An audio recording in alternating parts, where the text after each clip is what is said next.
Across Bhutan, thousands are making this journey.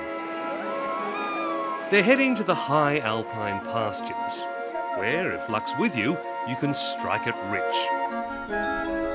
This is not a quest for gold, but for something almost as valuable. It's, well, it's half mushroom, half monster. It's a fungus that infects and kills insects. Right, so it gets inside them and takes over them. It certainly does that in a horrible way. Right. Dr. Nigel Hewell-Jones is a British biologist. If you've seen Sigourney Weaver in the movie Alien, it's just like that. Right. And just like John Hurt, bursting out of the stomach routine, that's what this particular fungus does. Right, but they are healthy, are they? Not for the insect, no. But they are for humans, yeah. He's been trekking into the mountains to study the fungus for 10 years. So they really only grow right up there on top of the mountain? Right up. I mean, at the moment we're only about 2,500 metres.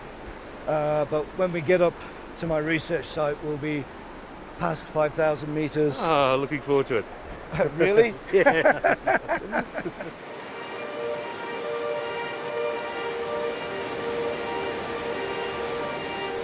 The track snakes along Bhutan's long mountainous border with Tibet. Before China's invasion in 1950, there was a booming cross-border trade, even a tax collection house. This building behind us is not used anymore because there's no diplomatic links now between Tibet and Bhutan, which is a pity. Yeah. Because the people, you know, they're quite often related.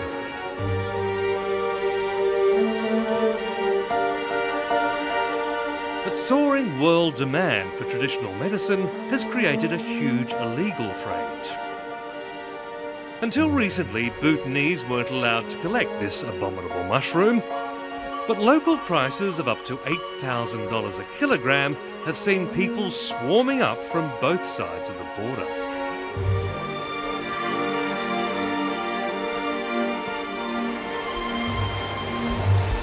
This is the fork in the road where one trail leads off to Tibet just 2 hours walk away, though most people who use it are smugglers coming at night.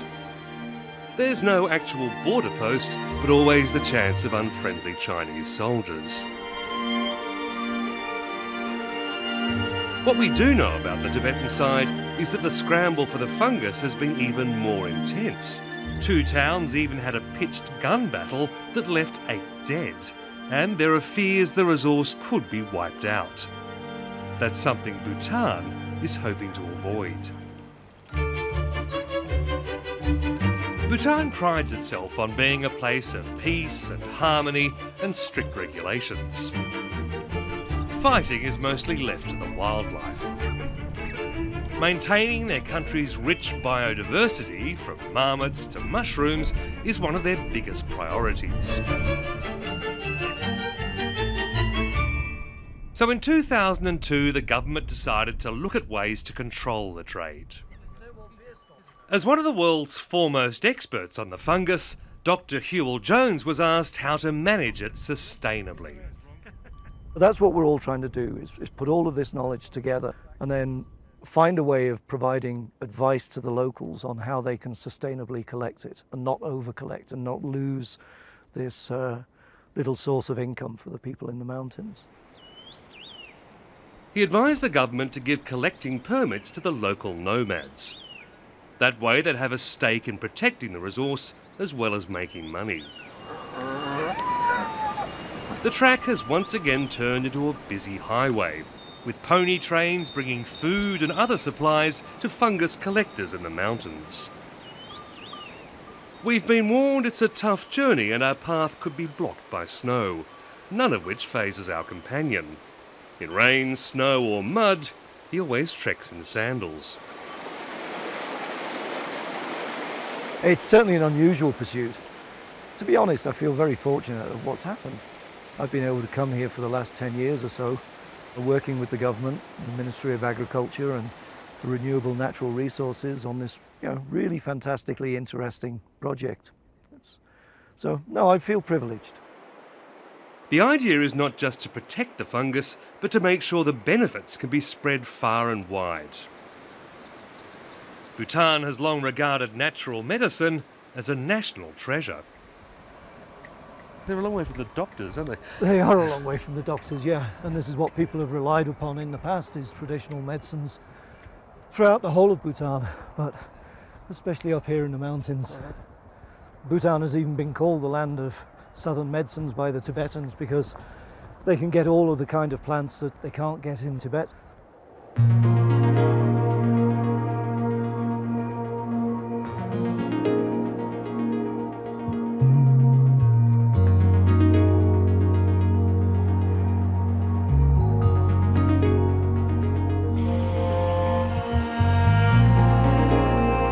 His project has been a logistical challenge, if not a nightmare.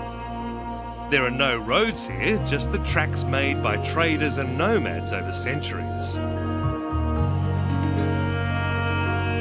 It takes us a long time to acclimatise to the sometimes painfully thin air.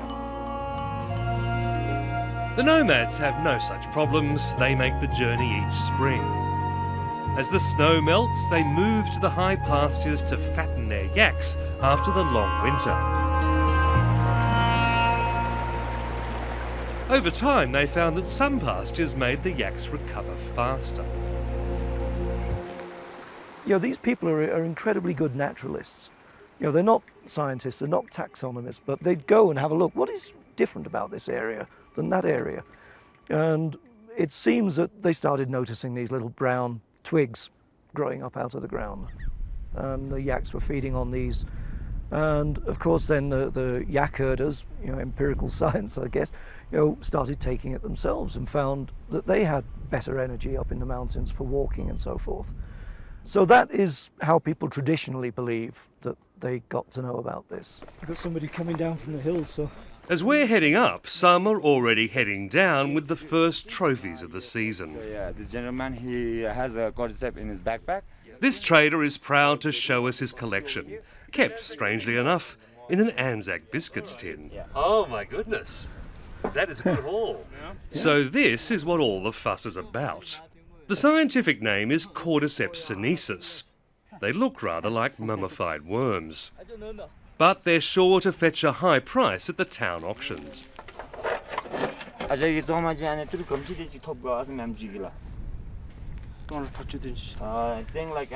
about $1,500. Not bad in these parts for a few weeks' work.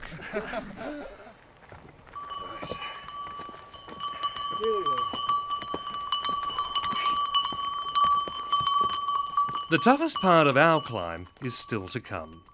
On the 7th day, we prepare to cross the 5,000-metre pass. I think I know these people. But first, as always for the doctor, a nomad tent beckons. Hey, Guzambola. Hello.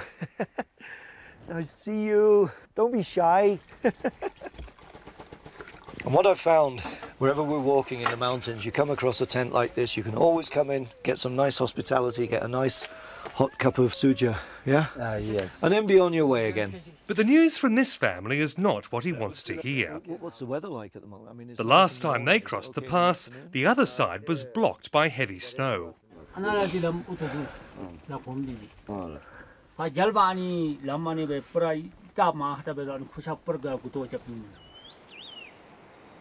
The pass that we've got to go through is clear this side. There's a few spots of snow, as we can see, but apparently the other side for the horses, it's tough.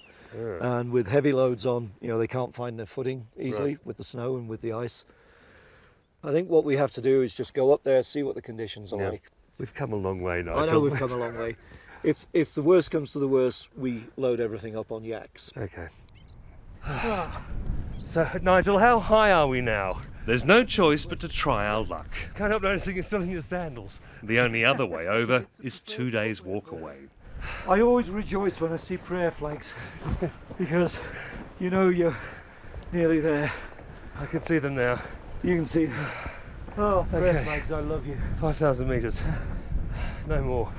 Hopefully from here we might even see our camp. Okay. A little cane. As we finally reach the top, we find we needn't have worried. Oh, Eureka! We made it. We made it. Our campsite is down there.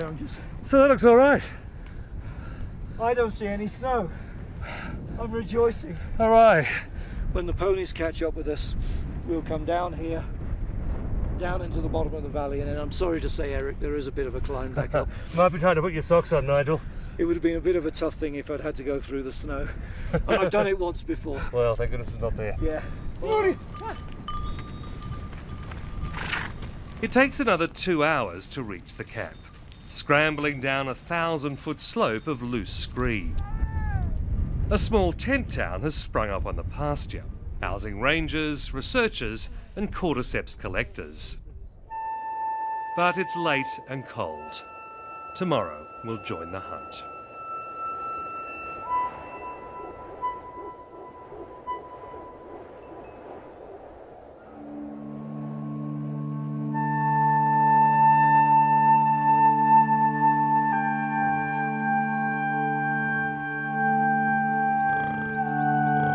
At 5 a.m. we wake to a blanket of snow.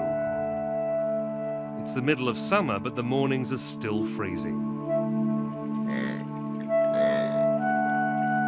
A short way down the valley we find a family of nomads busy with morning chores, waiting and hoping for the snow to clear.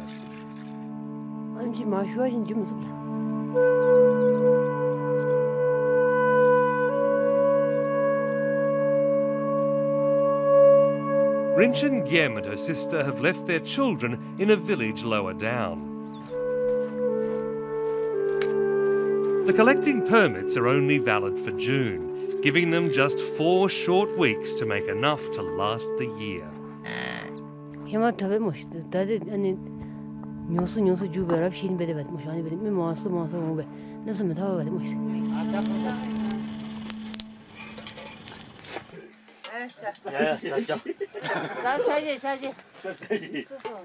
The extended family shares the collecting and the profits.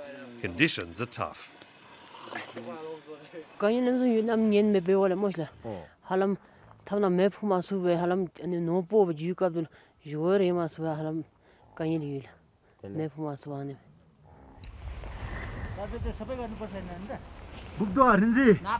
But the rewards can be more than worth it.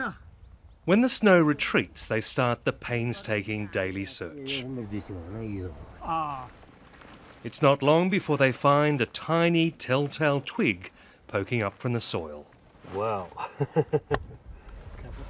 Oh, great. So, first one today. Yeah. Good. Congratulations. But as the hours pass, it becomes a frustrating quest. Even with the new controls on collecting, there's tough competition. Wow. Good? Good, yeah.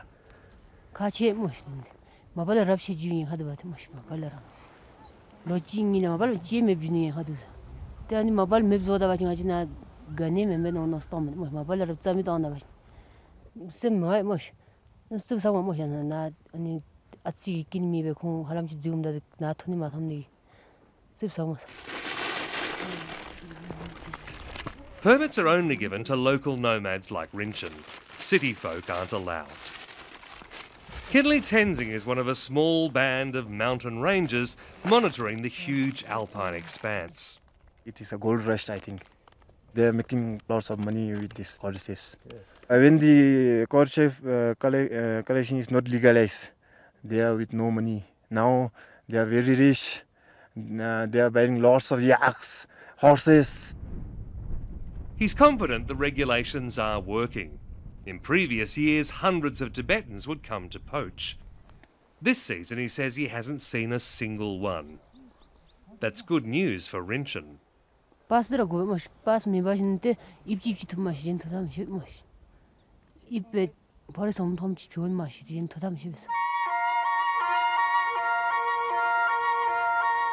The locals call it winter worm summer grass.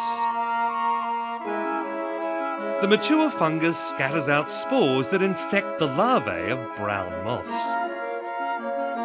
Underground, as the infected larva turns into a caterpillar, the spore takes over. It fruits into an alien-type creature that kills the caterpillar, then bursts out of its head.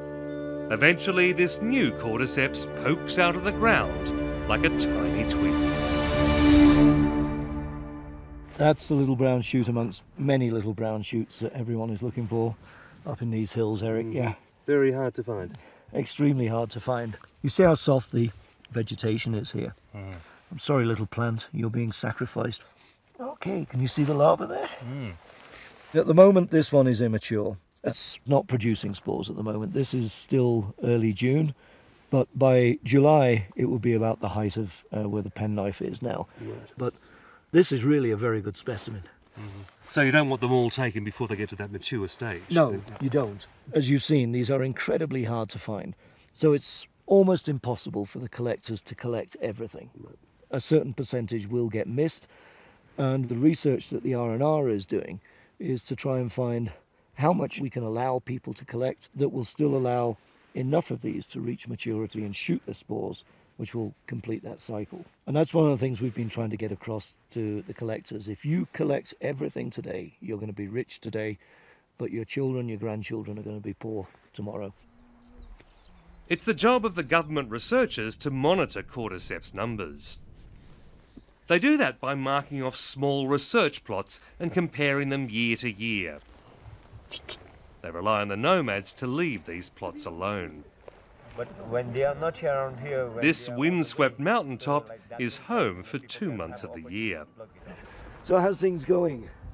यो चाहिँ अब दिनै survey गर्छ हो sir दिनमा survey गर्दाखेरि अब प्लटमा एउटा पायो भने नम्बर लाउँछ अनि टेक लगायो त्यहाँदेखि फेरि 3 डेजमा चाहिँ यसले नाप्नुपर्छ sir They found the number of cordyceps vary each year, and this season they're down.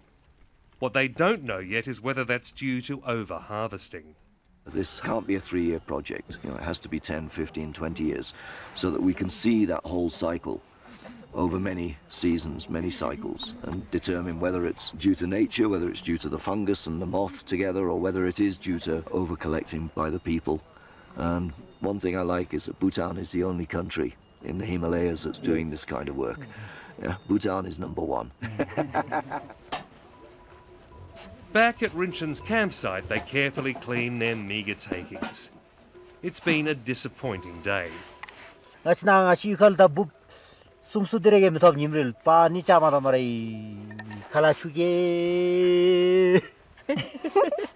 their mood is still cheerful. Tomorrow they'll try again. The best way to show you that will be to chop it in half. Okay. In Nigel's makeshift laboratory, our dining tent, he shows me the bits that Chinese auction houses go wild over. Oh, God, that is sharp. Okay, all of that white stuff inside is just pure fungus. It is that the Chinese value. It may be all that time underground that gives Cordyceps sinensis its legendary healing powers. Some of the work that's been done has shown that compounds in here are very powerful antibiotics. Because if this is resting in the soil for 6 months of the year, doing nothing, there are plenty of bacteria, fungi and other organisms that could attack that. But they don't. But they don't.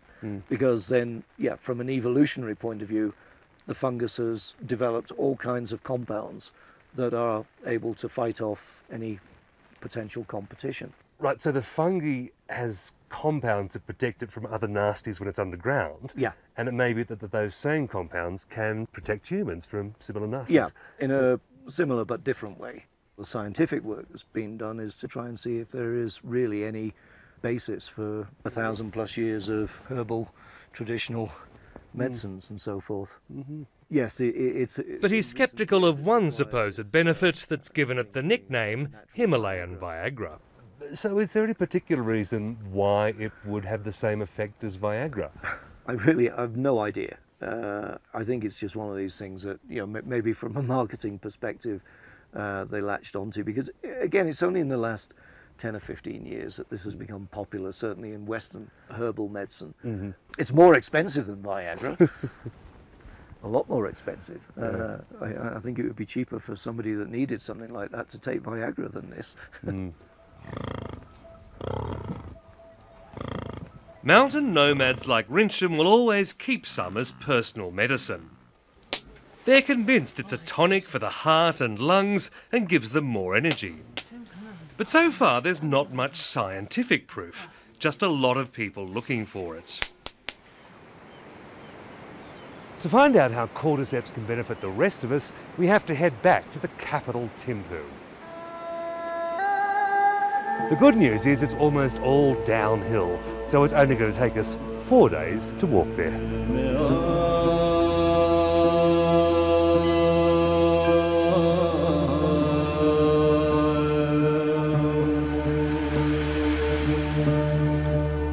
Bhutan's government is serious about folk medicine.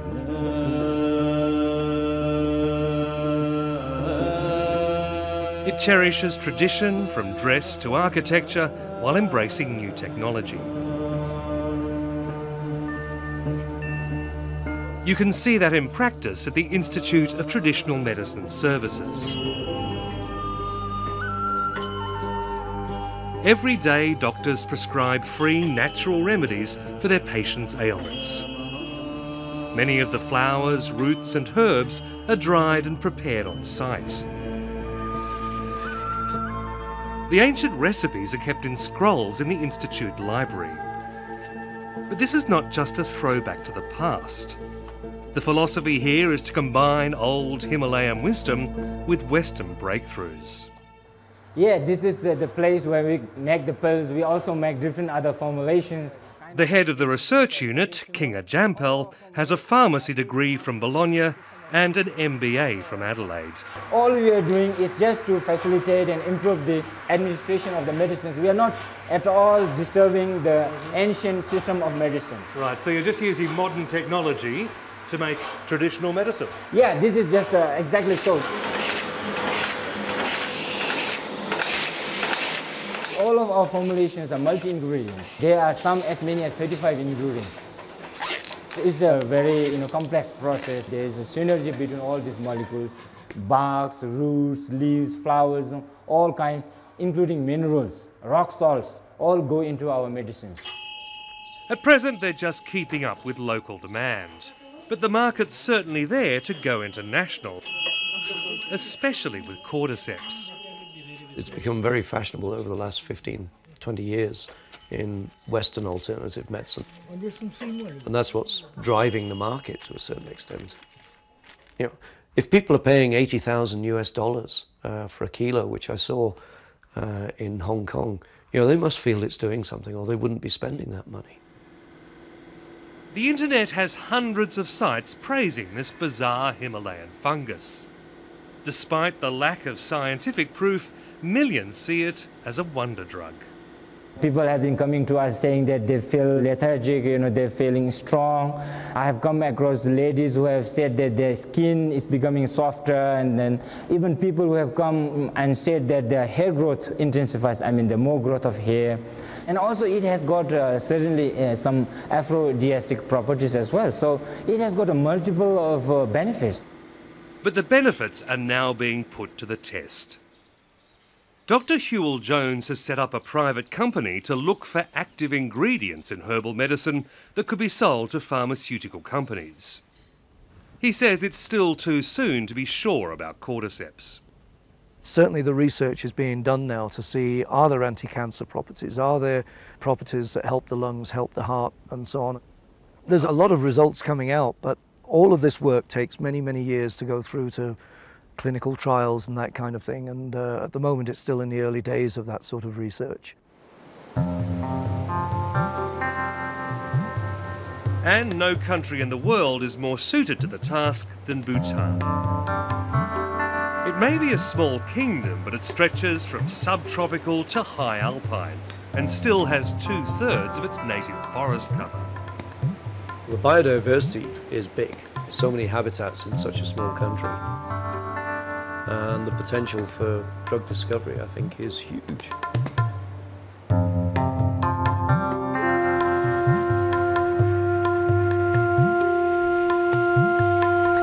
For him and his Bhutanese colleagues, it's the start of another long journey.